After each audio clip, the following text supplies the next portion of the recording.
Kalian pernah kepikiran gak sih ketika ada orang yang pengen banget namanya terkenal, bahkan dia aja nggak mau nih sampai namanya tuh redup atau dilupain. Jangan ingatnya Yule, ini beda. Ini kasus yang menegangkan dan juga mengerikan.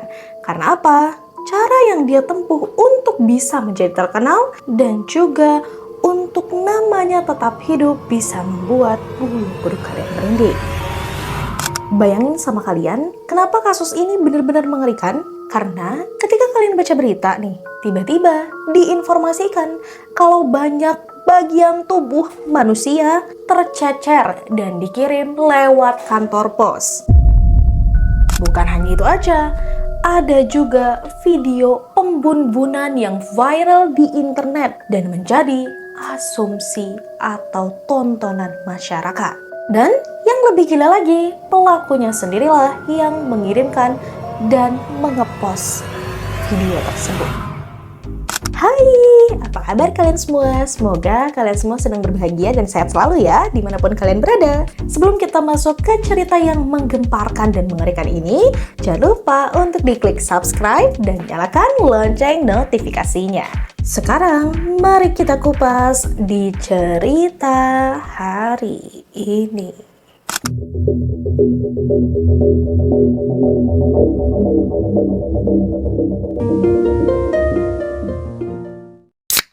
Cerita ini berpusat pada seorang pria yang lahir pada tanggal 24 Juli 1982 di Scarborough, Ontario, Kanada. Nama aslinya adalah Eric Clinton Newman. Tapi orang-orang atau dunia mengenal laki-laki ini bukan dengan nama aslinya, tapi dengan nama Luca Rocco Magnotta. Namanya ini dia pilih sendiri karena menurutnya namanya ini terdengar eksotis dan lebih berkelas lah dan mudah untuk dihafal oleh masyarakat. Pikirnya, sejak muda Luca memang sangat terobsesi dengan citra atau ketenaran lah ya. Luca sangat ingin dipuja, diinginkan dan juga dilihat. Luca juga banyak berbohong tentang kehidupannya. Luca ketika bertemu dengan orang selalu mengganti-ganti cerita dan mengganti profesinya. Luca mengaku sebagai model internasional, sebagai aktor, pembawa berita, pembawa acara, dan lain sebagainya. Orang yang mungkin baru ketemu Luca percaya kalau apa yang dibilang Luca itu benar. Namun kenyataannya semua itu palsu, hanya karangan dari Luca sendiri. Namun Luca ini belajar satu hal lebih cepat dari orang lain, yaitu di era internet sekarang. Karena pada dasarnya orang-orang akan tertarik atau lebih mudah terkenal jika memainkan emosi dari sang penonton. Setidaknya itu yang dipikirkan oleh Luca. Tahun demi tahun pun berlalu, tetap saja Luca masih belum terkenal.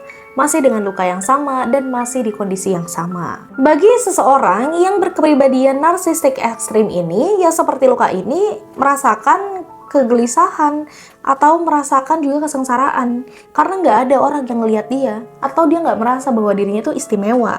Lalu tak berselang lama atas apa yang dirasakan ini, tiba-tiba muncullah sebuah video viral di mana ada seseorang yang sedang menganiaya binatang. Video itu pun jelas mengundang kemarahan global, bahkan banyak orang yang mengutuki orang tersebut. Namun di satu sisi lain ada juga orang yang mendukung apa yang dilakukan oleh orang itu. Dan kalau kalian mau tahu siapa orang itu adalah Luca. Dan dari situ, global pun mengenal Luca akan kekejamannya, kebenciannya terhadap hewan, begitulah. Namun, Luca tak puas dengan hal tersebut. Karena setelah hal tersebut ramai viral hanya dalam 1 minggu lah, hal itu nggak berlangsung lama. Dan itu membuat dia makin gelisah, makin kesiksa. Dia merasa nggak menjadi intention lagi nih di orang-orang. Di titik Luca ramai diperbincangkan sebelumnya karena tindakannya itu, Luca belajar satu hal, bahwa namanya akan selalu dibicarakan atau akan menjadi perhatian jika mengujar sebuah kebencian. Atau dia juga berpikir bahwa ketenaran bisa lahir dari kebencian. Setelah berita itu meredup, Luca pun merasa bahwa ia tidak mendapat perhatian lagi. Di sana, Luca berpikir untuk menaikkan ke level yang lebih tinggi. Luca membutuhkan sesuatu yang tidak bisa diabaikan. Bahkan, dunia pun terpaksa harus melihat hal tersebut. Disinilah kita bertemu dengan Junlin. Junlin yang lahir pada tanggal 30 November 1989 merupakan mahasiswa asal Tiongkok yang sedang berkuliah di Kanada. Junlin digambarkan oleh teman-temannya sebagai pribadi yang sopan, baik, terus juga introvert. Junlin bukanlah seorang public figure. Junlin hanya berfokus kepada kuliahnya agar bisa mendapatkan masa depan yang cerah. Namun, fokusnya Junlin pada pendidikannya membuatnya terkadang kesepian dan mulai bosan. Dari itu, Junlin pun akhirnya mendownload sebuah aplikasi kencan online. Dan di sanalah Junlin bertemu dengan Luka. Junlin dan Luka pun berkenalan layaknya orang yang sedang ber-PDKT. Bertanya nama, tempat tinggal, terus juga hobi, dan lainnya. Percakapan Junlin dan juga Luka ini sangat amatlah singkat. Bisa dibilang PDKT yang ya nggak ada lah sampai 6 bulanan mah gitu. Bener-bener ya udah gitu. Dari percakapan itu pun mereka memutuskan untuk bertemu di tanggal 25 Mei 2012, di mana Luka mengajak Junlin untuk datang ke apartemennya. Junlin yang merasa Luka ini baik dan tidak ada keanehan atau tidak ada feeling negatif ke Luka ini, dia menyetujui untuk datang ke apartemen Luka di Montreal. Hari demi hari pun berganti, waktu pun terus berjalan. Tibalah pada tanggal 25 Mei. Junlin mendatangi apartemen Luka. Awalnya biasa aja, nggak ada keanehan. Junlin datang dengan senyuman dan juga dengan kebahagiaan karena dia bisa bertemu dengan teman online-nya. Saat Junlin sudah sampai di apartemen Luka, Junlin pun masuk ke dalam apartemen, disambut dengan senyuman hangat dari Luka. Saat Junlin masuk, tidak ada aba-aba, tidak ada perasaan aneh. Tiba-tiba, Luka langsung menghantamkan sebuah benda tajam ke tubuh Junlin. Saat tikaman itu berhasil mengenai tubuh Junlin, di sana Junlin pun jelas terkaget. Junlin berusaha untuk menghindari tikaman selanjutnya dari Luka. Junlin yang kaget itu pun berusaha melawan dengan mencerna apa yang sebenarnya terjadi. Namun pada saat Junlin berusaha untuk menyelamatkan dirinya, akhirnya dia pun tidak bisa selamat.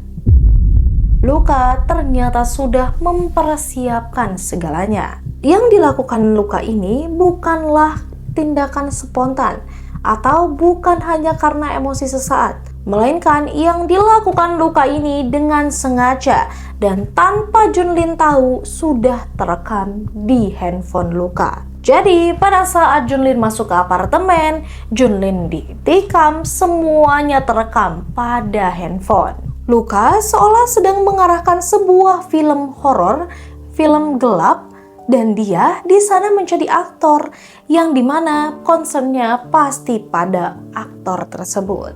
Setelah Junlin akhirnya tidak sadarkan diri atau dibun-bun, Luka pun langsung melakukan rencana kejinya yang kedua, yaitu dengan memisahkan bagian-bagian tubuh dari Junlin. Saat sudah berhasil memisahkan bagian tubuh itu, Luka pun memasukkan bagian-bagian tubuh itu ke dalam sebuah kantong plastik. Luka pun langsung membersihkan apartemennya. Setelah apa yang dia lakukan dengan sadar, ya dengan penuh kesadaran dan juga tanpa rasa menyesal, Luka langsung pergi membawa kantong-kantong yang sudah dia siapkan.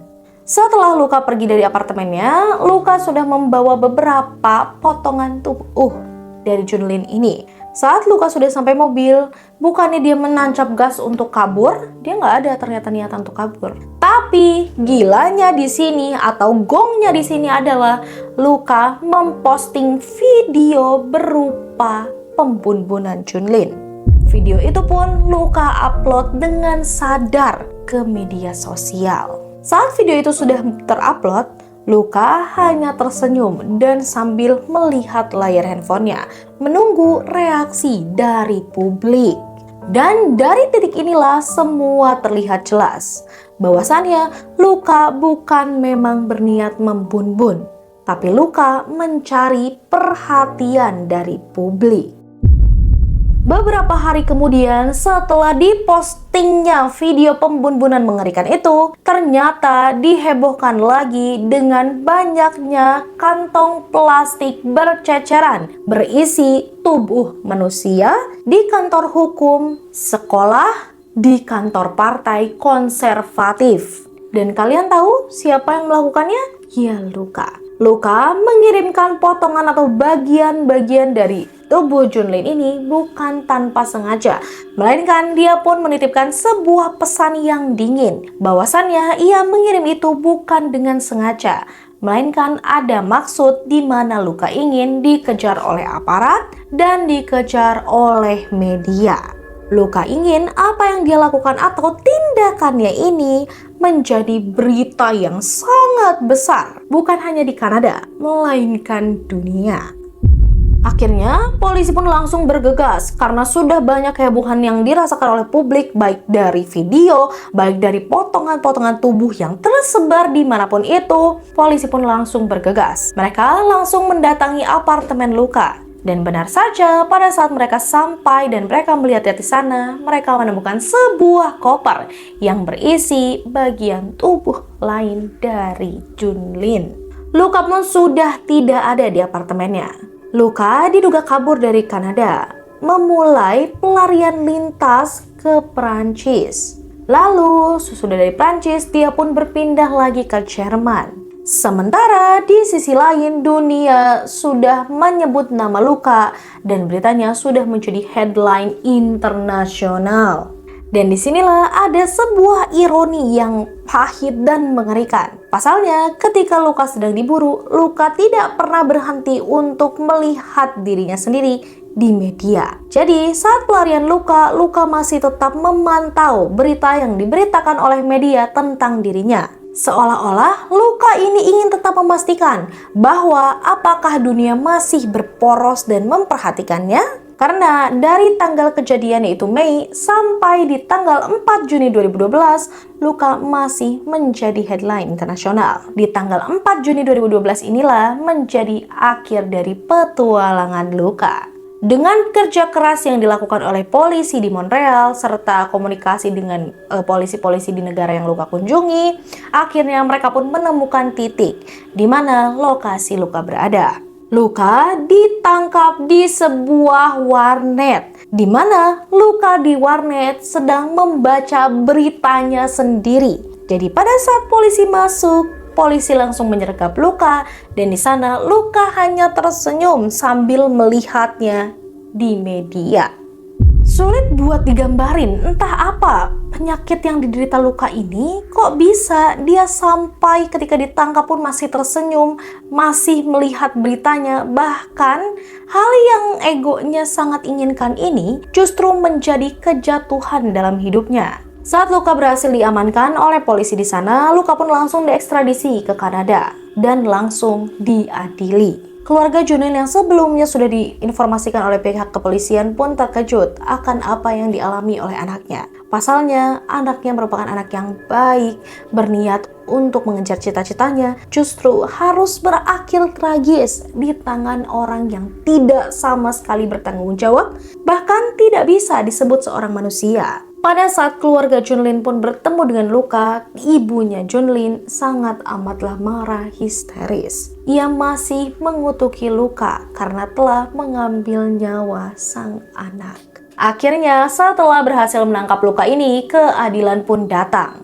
Di pengadilan, Luka pun mengklaim bahwa dirinya ini tidak bersalah. Dia melakukan itu karena gangguan mentalnya. Luka menceritakan bahwa di dalam dirinya atau di dalam tubuhnya ini ada seseorang yang lain bernama Manny yang memanipulasi kehidupannya. Tapi pada dasarnya itu hanyalah sosok atau cerita yang Luka karang. Namun tetap saja bukti berkata lain. Bukti itu jelas menunjukkan akan kesadaran Luka, memvideokan, membun-bun, bahkan mengirimkan kantong-kantong plastik berisi tubuh itu. Semua orang pun tahu, bahkan yang melihat video itu pengadilan pun juga melihatnya. Ia melakukan itu sekali lagi dengan sengaja hanya untuk sebuah ketenaran. Akhirnya setelah pengadilan mendengar pengakuan dari Luka, mendengar juga pengakuan dari saksi, serta dari keluarga Junlin, diputuskanlah bahwa Luka dipenjara seumur hidup tanpa adanya pembebasan bersyarat. Jadi Luka sudah jelas bersalah dan dihukum seumur hidup. Pihak pengadilan atau jaksa pun sebelumnya masih bertanya terkait motif apa sebenarnya yang dicari dari Luka, karena mereka masih tidak percaya jika hanya sebuah ketenaran. Namun, ya itulah faktanya. Bukan karena cinta yang disakiti, bukan juga karena sebuah dendam, apalagi karena finansial. Luka melakukan ini dengan sadar, karena ia hanya ingin terkenal dan namanya tidak luput dari perhatian. Kenapa harus Junlin? Bukannya Luka sudah mendownload aplikasi itu mungkin sebelumnya? Junlin terpilih oleh Luka menjadi seorang korban karena Junlin tidak mencurigai Luka, atau Junlin mengikuti apa yang sudah dibuat narasi oleh Luka dan tidak mengganggu narasi itu. Dari situlah Junlin menjadi korban biadab dari seorang Luka Magnotta. Dan dari sinilah kesedihan pun jelas datang. Junlin bukanlah sekedar bagian dari kasus. Junlin memiliki masa depan, memiliki keluarga, memiliki mimpi, memiliki keinginan yang ingin dia wujudkan.